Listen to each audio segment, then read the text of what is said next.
All right, Arizona and BYU. Kalani Sitake, by the way, making his debut for the Cougars, but before the game, Becca who passed away during the offseason. Rich Rodriguez presenting the family there a jersey prior to the game.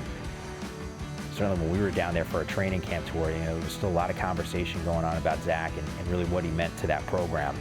You see some of the struggles here from New Solomon, who got the start, found out today. Of course, he's been starting the last few years. He was in a battle bringing Dawkins for the starting job.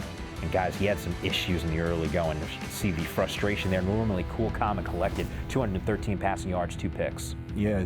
Go ahead. Well, no, I just give it up to Rich Rod for staying with him. I think there's a way that, I think he could have roasted him if he had yanked him for Dawkins during the game. He stuck with him, and it almost paid off. I think the score was indicative of that. By them keeping it close, it gave him another opportunity.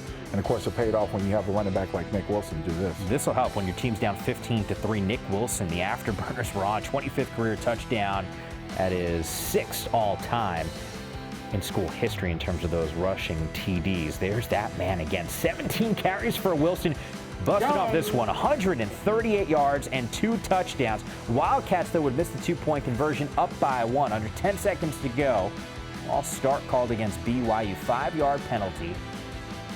10-second runoff, right? BYU calls the timeout, though, negating that 10-second runoff. You can see Rich Rodriguez fired up on the sidelines. The game continues here.